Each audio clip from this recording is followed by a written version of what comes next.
ಪ್ರಿಯರಾದವರೇ, ಹೇಗಿದ್ದೀರಾ? ಚೆನ್ನಾಗಿದ್ದೀರಾ? ಸಂತೋಷವಾಗಿ ಇದ್ದೀರಾ? ಈ ಸ್ಥಳ ನೋಡೋದಕ್ಕೆ ಸುಂದರವಾಗಿದೆಯಾ? ಓಮನ್ ದೇಶದಲ್ಲಿ ಮಸ್ಕಟ್ ಪಟ್ಟಣ, ಅಲ್ಲಿಂದಲೇ ನಿಮ್ಮೊಟ್ಟಿಗೆ ಮಾತನಾಡುತ್ತಾ ಇದ್ದೇನೆ. ಇದನ್ನು ನೋಡುತ್ತಾ ಇದ್ದೀರಲ್ಲ, ಬಹಳ ಸುಂದರವಾದಂಥ ಸ್ಥಳ. ಸಮುದ್ರದ ಅಲೆಗಳು ಹಾಗೆ ಬರುತ್ತಲೇ ಇವೆ, ಸಮುದ್ರದ ಶಬ್ದ ಕೇಳುತ್ತಲೇ ಇದೆ.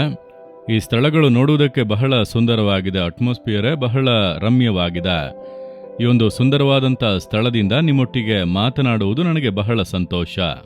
ಈ ದಿನದಲ್ಲಿ ಇನ್ನೊಂದು ಮುಖ್ಯವಾದ ಕಾರ್ಯವನ್ನು ನೀವು ಅರಿತುಕೊಳ್ಳಬೇಕು ಎಂದು ದೇವರು ಬಯಸುತ್ತಾರೆ. ಏನು ಗೊತ್ತಾ, ಹೆಚ್ಚಿನ ಬಾರಿ ನಮ್ಮ ಶರೀರದ ಕಾರ್ಯಗಳಿಗೆ ನಾವು ಹೆಚ್ಚು ಗಮನ ಕೊಡುತ್ತೇವೆ. ಒಂದು ವ್ಯಾಧಿ ಬಂದರೆ ಹೆಚ್ಚು ಪ್ರಾರ್ಥನೆ ಮಾಡುತ್ತೇವೆ, ಸೋಲು ಬರುತ್ತದೆ, ಟಯರ್ಡ್ ಆಗುತ್ತದೆ. ಶರೀರದಲ್ಲಿ ಬಲಹೀನತೆ ಬಂದರೆ ಅದಕ್ಕೆ ಬಹಳ ಗಮನ ಕೊಟ್ಟು ಪ್ರಾರ್ಥನೆ ಮಾಡುತ್ತೇವೆ, ಡಾಕ್ಟರ್ ಬಳಿ ಹೋಗುತ್ತೇವೆ. ಅದಕ್ಕಾಗಿ ನೀವು ಈ ರೀತಿ ಪದಾರ್ಥಗಳನ್ನು ತಿನ್ನಿರಿ ಎಂದು ಮಾತ್ರೆ ಔಷಧಿಗಳನ್ನೆಲ್ಲ ಕೊಡುತ್ತಾರೆ, ಅದನ್ನೆಲ್ಲ ಮಾಡುತ್ತೇವೆ. ಶರೀರಕ್ಕೆ ಸಂಬಂಧಪಟ್ಟ ಕಾರ್ಯಗಳು, ಲೋಕಕ್ಕೆ ಸಂಬಂಧಪಟ್ಟಂತಹ ಕಾರ್ಯಗಳಲ್ಲೂ ಹೆಚ್ಚು ಗಮನ ಕೊಡುತ್ತೇವೆ. ಕೆಲಸ, ಮನೆ, ಸಂಪಾದನೆ, ನಮ್ಮ ಜೀವನ ಶೈಲಿ, ಅದಕ್ಕೆಲ್ಲ ಬಹಳ ಗಮನ ಕೊಡುತ್ತೇವೆ. ಇದೆಲ್ಲದಕ್ಕಿಂತ ಬಹಳ ಮುಖ್ಯವಾದದ್ದು ನಿಮ್ಮೊಳಗೆ ಕಣ್ಣಿಗೆ ಕಾಣದೇ ಇರುವಂತ ಒಂದು ಆತ್ಮ ಇದೆ. ಆ ಆತ್ಮವೇ ದೇವರೊಟ್ಟಿಗೆ ನಾವು ಸಂಬಂಧ ಇಟ್ಟುಕೊಳ್ಳಲು, ದೇವರೊಂದಿಗೆ ಅನ್ಯೋನ್ಯವಾಗುವುದಕ್ಕೆ ನಮಗೆ ಸಹಾಯ ಮಾಡುವಂತ ಆತ್ಮ. ದೇವರನ್ನು ಹುಡುಕುತ್ತದೆ, ದೇವರ ಮೇಲೆ ದಾಹದಿಂದ ಇರುತ್ತದೆ, ದೇವರೊಂದಿಗಿರುವಂಥ ಐಕ್ಯತೆಯನ್ನು ನಾವು ಅನುಭವಿಸುವಂತೆ ಮಾಡುತ್ತದೆ. ಅದರ ಕುರಿತಾಗಿ ನಾವು ಹೆಚ್ಚು ಗಮನ ಕೊಡಬೇಕು. ಅದಕ್ಕೆ ಸತ್ಯ ವೇದದಲ್ಲಿ ಕೀರ್ತನೆಗಳು 19:7 ವಾಕ್ಯದಲ್ಲಿ, ಯೆಹೋವನ ಧರ್ಮಶಾಸ್ತ್ರವು ಲೋಪವಿಲ್ಲದ್ದು, ಅದು ಪ್ರಾಣವನ್ನು ಉಜ್ಜೀವಿಸ ಮಾಡುವಂಥದ್ದು. ಈ ಸತ್ಯವೇದವನ್ನು ತಾನೇ ನಾನು ನಿಮಗೆ ಬೋಧಿಸುತ್ತೇನೆ. ನಾನು ನನ್ನ ಸ್ವಂತ ತತ್ವಗಳನ್ನು ಬೋಧಿಸುವುದಿಲ್ಲ. ಅದರಿಂದ ಏನು ಪ್ರಯೋಜನ? ನಿಮ್ಮ ಕಾರ್ಯಗಳನ್ನೇ ಹೇಳಿ ಅದರಿಂದ ಏನು ಆಶೀರ್ವಾದ, ಫಲ? ಕೇಳಲು ಚೆನ್ನಾಗಿರುವುದು, ಆದರೆ ಈ ವಾಕ್ಯವೇ ನಮ್ಮನ್ನು ಉಜ್ಜೀವಿಸುತ್ತದೆ, ನಮ್ಮನ್ನು ಬಲಪಡಿಸುತ್ತದೆ. ಇದು ಕರ್ತನ ವಾಕ್ಯ. ನೋಡಿ, ನಮ್ಮ ಶರೀರ ಬಲಿಷ್ಠವಾಗಿರಲು ನಾವು ಆಹಾರ ಸೇವಿಸಬೇಕು. ಬೆಳಗಿನಿಂದ ಏನೂ ತಿಂದಿಲ್ಲ ಅಂದುಕೊಳ್ಳಿ, ಸಂಜೆಯ ವೇಳೆಗೆ ಶರೀರ ಆಟೋಮೆಟಿಕ್ ಆಗಿ ಬಲಹೀನವಾಗುವುದು, ಹಾಗೆ ಸೋತು ಹೋಗುವುದು. ಆಗ ಏನಾದರೂ ತಿನ್ನಿ ಎಂಬುದಾಗಿ ಹೇಳುವರು, ತಿಂದ ಕೂಡಲೇ ಅಪ್ಪ ಜೀವ ಬಂದ ಹಾಗೆ ಇದೆ, ಉಜ್ಜೀವಿಸಲ್ಪಡುತ್ತೇವಲ್ಲವ? ಅದೇ ರೀತಿಯಾಗಿ ಈ ಆತ್ಮಕ್ಕೆ ಒಂದು ಆಹಾರ, ಅದು ದೇವರ ವಾಕ್ಯ. ನೀವು ವಾಕ್ಯವನ್ನು ಧ್ಯಾನಿಸಿ ಪ್ರಾರ್ಥಿಸದೇ ಇದ್ದರೆ ನಿಮ್ಮ ಆತ್ಮ ಹಾಗೆ ಸೋತು ಒಂದು ಸಮಯದಲ್ಲಿ ಅದು ಸತ್ತೇ ಹೋಗುವುದು. ಅದರೊಳಗೆ ಪಾಪ ಪ್ರವೇಶಿಸಿ. ಆದ್ದರಿಂದ ಒಂದು ಬಲ ಬೇಕು, ಪಾಪವನ್ನು ಜಯಿಸುವಂತ ಬಲ, ದೇವರೊಟ್ಟಿಗೆ ಅನ್ಯೋನ್ಯವಾಗುವುದಕ್ಕೆ ಬಲ. ಆ ಬಲವನ್ನು ಕೊಡುವುದಕ್ಕೆ ಈ ಕರ್ತನ ವಾಕ್ಯಗಳು. ಹಾಗಾದ್ರೆ ಕರ್ತನ ವಾಕ್ಯವು ಅದು ಲೋಪವಿಲ್ಲದ್ದು, ಯಾರೂ ಕೊರತೆ ಹೇಳಲು ಸಾಧ್ಯವಿಲ್ಲ, ಪರ್ಫೆಕ್ಟ್.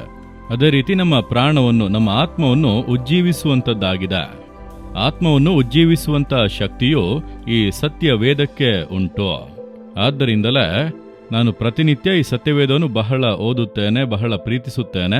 ನೀವು ಕೂಡ ಅದನ್ನು ಪ್ರೀತಿಸಿ ಚೆನ್ನಾಗಿ ಓದಬೇಕು. ಸುಮ್ಮನೆ ಮನೆಯಲ್ಲಿ ಬೈಬಲ್ ಇಟ್ಟುಕೊಂಡಿದ್ದರೆ ಸಾಲದು. ನಾವು ಅಡಿಗೆಯನ್ನು ಮಾಡಿ ಅದನ್ನು ಮೇಜಿನ ಮೇಲೆ ಇಟ್ಟುಕೊಂಡು ಹಾಗೆ ನೋಡುತ್ತಾ ಇದ್ದರೆ ಹಸಿವು ತೀರುತ್ತದ? ಬಹಳ ಸುಂದರವಾಗಿದೆ, ಈ ಅಡಿಗೆ ನೋಡಿ, ಆ ಅಡಿಗೆ ನೋಡಿ, ಆ ಪದಾರ್ಥ ನೋಡಿ ಎಂದು ನೋಡುತ್ತಾ ಇದ್ದರೆ ಹಸಿವು ತೀರುವುದಿಲ್ಲ, ದೇಹಕ್ಕೆ ಬಲವು ಬರುವುದಿಲ್ಲ. ನೀವು ಊಟ ಮಾಡಬೇಕು, ಅದು ನಿಮ್ಮೊಳಗೆ ಹೋಗಬೇಕು. ಒಳ್ಳೆ ಸುಂದರವಾದ ದೇವರ ವಾಕ್ಯಗಳು, ಅದನ್ನೆಲ್ಲ ತೆಗೆದುಕೊಂಡು ಗೋಡೆಗೆಲ್ಲ ಅಂಟಿಸಿ ಬೈಬಲನ್ನು ಖರೀದಿಸಿ ಇಟ್ಟು ನೋಡುತ್ತಾ ಇದ್ದರೆ ನಿಮ್ಮ ಆತ್ಮಿಕ ಜೀವಿತದಲ್ಲಿ ಬಲ ಬರುತ್ತದಾ? ಇಲ್ಲ. ವಾಕ್ಯಗಳನ್ನು ಓದಿ ಅದನ್ನು ಧ್ಯಾನಿಸಿ ಆಹಾರದಂತೆ ಒಳಗೆ ತೆಗೆದುಕೊಳ್ಳಬೇಕು. ಆಗ ನಿಮ್ಮ ಆತ್ಮವು ಬಲಗೊಂಡು ದೇವರೊಟ್ಟಿಗೆ ಅನ್ಯೋನ್ಯವಾಗಿ ಇದ್ದು ಯಾವಾಗಲೂ ಸಂತೋಷವೇ, ಹರ್ಷಿಸುವುದೇ, ಉಲ್ಲಾಸಿಸುವುದೇ. ನನ್ನ ಆತ್ಮ ಹರ್ಷಿಸಿ ಸಂತೋಷಿಸುತ್ತದೆ ಎಂಬುದಾಗಿ ಆನಂದವಾಗಿ ಹೇಳಬಹುದಲ್ಲ. ನನ್ನ ಆತ್ಮವು ಉಜ್ಜೀವಿಸಲ್ಪಟ್ಟಿದೆ, ಉಜ್ಜೀವನಗೊಂಡಿದೆ, ಈ ವಾಕ್ಯವು ಉಜ್ಜೀವಿಸುತ್ತದೆ. ಆ ರೀತಿ ಒಂದು ದೊಡ್ಡ ಸಂತೋಷ ಬರುತ್ತದಲ್ಲ. ಆದ್ದರಿಂದಲೇ ನೀವು ಪ್ರತಿನಿತ್ಯ ಪ್ರಾರ್ಥಿಸುವಾಗ ಮೊದಲು ಸತ್ಯವೇದವನ್ನು ಓದಿ ಧ್ಯಾನಿಸಿ ಪ್ರಾರ್ಥನೆ ಮಾಡಬೇಕು. ಕರ್ತನ ವಾಕ್ಯಗಳನ್ನು ಯೋಚಿಸುವಾಗ ಬೆಂಕಿ ಉರಿಯಿತು, ಆಗ ನಾನು ಬಾಯಿ ಬಿಟ್ಟು ಪ್ರಾರ್ಥನೆ ಮಾಡಿದೆನೆಂದು ಒಬ್ಬ ಭಕ್ತನು ಹೇಳುತ್ತಾನೆ. ಅಂದರೆ ನಾವು ಕೂಡ ಈ ವಾಕ್ಯಗಳನ್ನು ಧ್ಯಾನಿಸಿ ಆಹಾರದಂತೆ ಅದನ್ನು ಸೇವಿಸಬೇಕು. ಆಗ ನಿಮ್ಮ ಆತ್ಮ ಅದು ಬಲಗೊಳ್ಳುತ್ತದೆ, ಒಳಗಿನ ಮನುಷ್ಯ ಬಲಗೊಳ್ಳುತ್ತಾನೆ. ನೀವು ದೇವರೊಟ್ಟಿಗೆ ಅನ್ಯೋನ್ಯವಾಗಿ ಬಾಳಲು ಸಾಧ್ಯ. ಚಿಕ್ಕ ಚಿಕ್ಕ ಕಾರ್ಯಗಳಿಗೂ ಕೂಡ ಹಾಗೆ ಸೋಲು, ಇವರು ಹಾಗೆ ಹೇಳಿದರು, ಅವರು ಹಾಗೆ ಹೇಳಿದರು, ನನ್ನ ಕುಟುಂಬದಲ್ಲಿ ಆ ರೀತಿ ನಡೆಯುತ್ತಿದೆ, ಈ ರೀತಿ ನಡೆಯುತ್ತಿದೆ, ನಾನು ಯಾಕೆ ಬಾಳಬೇಕು, ಈ ರೀತಿಯೆಲ್ಲ ಹೇಳುವಂತ ಮಾತುಗಳೇ ಬರುವುದಿಲ್ಲ. ಈ ರೀತಿಯೆಲ್ಲ ಯಾಕೆ ಮಾತನಾಡುತ್ತೀರಿ ಅಂದರೆ ಆತ್ಮದಲ್ಲಿ ಬಲ ಇಲ್ಲ. ಹಾಗಾದ್ರೆ ನಿಮ್ಮ ಆತ್ಮದಲ್ಲಿ ಬಲ ಇದ್ದರೆ ಯಾರು ಏನೇ ಮಾತನಾಡಿದರೂ ಹೇಳಿದರೂ ಹಾಗೆ ಜಾಡಿಸಿ ಹೋಗುತ್ತಾ ಇರುವಿರಿ. ನೀವು ಯಾಕೆ ಸೋತು ಹೋಗಿದ್ದೀರಿ, ಮತ್ತೊಬ್ಬರ ಮೇಲೆ ಬೇಸರವಾಗಿದ್ದೀರಿ, ಈ ರೀತಿ ಮಾಡಿಬಿಟ್ಟರು, ಈ ರೀತಿ ಹೇಳಿಬಿಟ್ಟರು, ನಾನು ಯಾಕೆ ಬಾಳಬೇಕು, ಸತ್ತು ಹೋದರೆ ಒಳ್ಳೆಯದೆಂಬುದಾಗಿ ಯಾಕೆ ಅಂದುಕೊಳ್ಳುತ್ತೀರಿ? ನಿಮ್ಮ ಆತ್ಮದಲ್ಲಿ ಬಲ ಇಲ್ಲ. ನೀವು ಬೇರೆಯವರನ್ನು ನೋಡಬೇಡಿ, ನಿಮ್ಮೊಳಗೆ ಆ ಬಲ ಇಲ್ಲ. ಅಂದರೆ ನೀವು ಆಹಾರವನ್ನು ತೆಗೆದುಕೊಂಡಿಲ್ಲ. ಸತ್ಯವೇದವನ್ನು ಧ್ಯಾನಿಸಿ ಆಹಾರವನ್ನು ತೆಗೆದುಕೊಂಡರೆ ನಿಮ್ಮ ಆತ್ಮ ಬಲಗೊಳ್ಳುತ್ತದಲ್ಲ. ಆಗ ಇಂತಹ ಮಾತುಗಳು ನಿಮ್ಮ ಬಾಯಲ್ಲಿ ಬರುವುದಿಲ್ಲ. ಸತ್ತರೆ ಒಳ್ಳೆಯದು, ಎಲ್ಲರಿಗಿಂತ ಮುಂಚೆ ನಾನೇ ಹೋಗುತ್ತೇನೆ, ಆ ರೀತಿ ಮಾತುಗಳು ಬಾಯಿಂದ ಬರುವುದಿಲ್ಲ.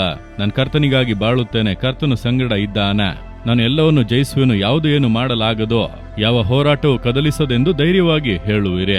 ನಿಮಗೆ ಅರ್ಥವಾಗುತ್ತದಾ? ಹಾಗಾದರೆ ಏನ್ ಮಾಡಬೇಕು? ಸತ್ಯವೇದ ಎಂಬಂತ ಆಹಾರವನ್ನು ನೀವು ಸೇವಿಸಬೇಕು. ಇಂದು ಹೇಳಿರಿ, ದೇವರೇ, ನಿಮ್ಮ ವಾಕ್ಯಗಳು ಲೋಪವಿಲ್ಲದ್ದು, ನಿಮ್ಮ ವಾಕ್ಯಗಳು ನನ್ನ ಆತ್ಮವನ್ನು ಉಜ್ಜೀವಿಸುತ್ತದೆ. ನಿಮ್ಮ ಸತ್ಯವೇದ ವಾಕ್ಯಗಳನ್ನು ಧ್ಯಾನಿಸಿ ನಾನು ಪ್ರಾರ್ಥಿಸಿದನ್ನು ಒಳಗೆ ತೆಗೆದುಕೊಳ್ಳಲು ಕೃಪೆ ಕೊಡಿರಿ. ಈಗ ನೀವು ನನ್ನನ್ನು ಬಲಪಡಿಸುತ್ತಾ ಇದ್ದೀರಿ, ಸೋಲನ್ನೆಲ್ಲ ನೀಗಿಸುತ್ತಾ ಇದ್ದೀರಿ. ಸ್ತೋತ್ರ.